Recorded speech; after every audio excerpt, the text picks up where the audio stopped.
वैशाख बुद्ध पौर्णिमेनिमित्त कामठीतील dragon palace temple इथं विविध कार्यक्रमांचं आयोजन करण्यात आलं आहे। भिक्खू संघाच्या उपस्थितीत महापरित्राण पाठ, विशेष बुद्धवंदना आणि पंचशील शांती मार्चचं आयोजन करण्यात आलं होतं। ड्रॅगन पॅलेस टेम्पलमध्ये बुद्ध उपासकांनी मोठी गर्दी केली होती। बुद्ध पौर्णिमेच्या पूर्वसंध्येला म्हणजेच बुधवारी सर्व प्रमुख भंतींच्या उपस्थितीत इथं महापरित्राण पाठचं आयोजन करण्यात आलं होतं। तर गुरुवारी सकाळी 9 वाजता विशेष बुद्धवंदना आणि धम्मदेसना कार्यक्रम घेण्यात आला। याप्रसंगी उपस्थित भिक्षू संघाला ड्रॅगन पॅलेस टेम्पलच्या प्रमुख आणि माजी राज्यमंत्री ॲडव्होकेट सुलेखाताई कुंभारे यांच्या हस्ते चिवरदान करण्यात आलं। त्यानंतर पंचशील शांती मार्च काढण्यात आला। या शांती मार्चमध्ये 100 मीटर लांब असलेला पंचशील ध्वज घेऊन शेकडो विद्यार्थी, बौद्ध उपासक आणि उपासिका सहभागी झाले होते। तर ड्रॅगन पॅलेस टेम्पलमधील विपश्यना मेडिटेशन सेंटरमध्ये 23 ते 26 मे पर्यंत ध्यान शिबिराचंही आयोजन करण्यात आलं आहे।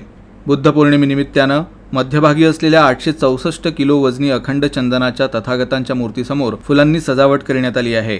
संपूर्ण परिसर पंचशीलच्या झेंड्यांनी न्हावून निघाला आहे। ड्रॅगन पॅलेस टेम्पलला आकर्षक विद्युत रोषणाई सुद्धा करण्यात आली आहे।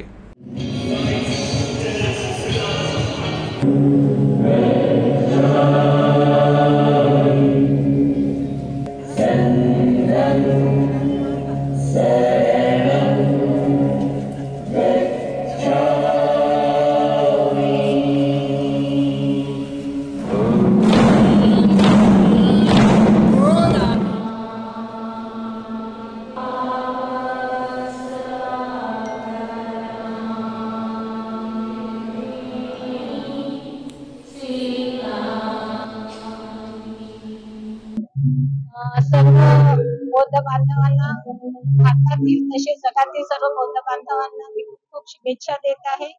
तथागत गौतम बुद्धाचा जन्म, तथागत गौतम बुद्धाला ध्यान प्राप्त आणि तथागत गौतम बुद्धाचं परिनिब्बाण आज वैशाख पौर्णिमेच्या निमित्ताने झालेलं असल्यामुळे या पवित्र दिवसाचं फार महत्व आहे आणि म्हणून तथागताच्या शांती, मैत्री व मानव कल्याणकारी विचार हा विश्वविख्यात ड्रॅगन पॅलेस मधून संपूर्ण जगात पोहोचलं पाहिजे, याकरिता आज आम्ही या ठिकाणी पंचशील शांती मासचं आयोजन केलेलं आहे।